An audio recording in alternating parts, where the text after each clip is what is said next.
मेरा साया चेतना को प्रशिक्षित करने की एक कोशिश रहती है, वो आग्रह की वजह से कि मैं वैसे प्रतीक को उठाऊं जो उपेक्षित रहते हैं, जो नामालूम, जिनकी हैसियत ही कुछ नहीं, जिन पर कोई ध्यान ही नहीं जाता कि वो भी कोई चीज है, और खासकर वैसी चीजें जो पेट्रियार्की में महिलाओं से जिसका सबसे ज्यादा सामना पड़ता है, सावका पड़ता है। इसलिए मैंने झूना का भी इस्तेमाल किसी और कविता में किया, बर्तन भांडे का भी इस्तेमाल किसी और कविता में किया। वो ये आग्रह की वजह से मैंने पायंदाज, जिसको पैर पोंछनी कहते हैं, उसको उठाया है।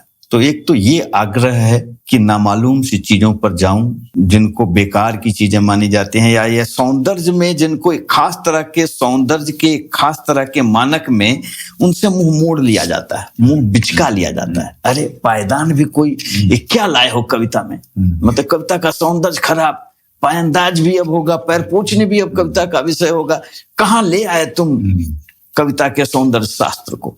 तो एक तो ये आग्रह रहा है कि मुझे इस स्टीरियोटाइप को तोड़ना है।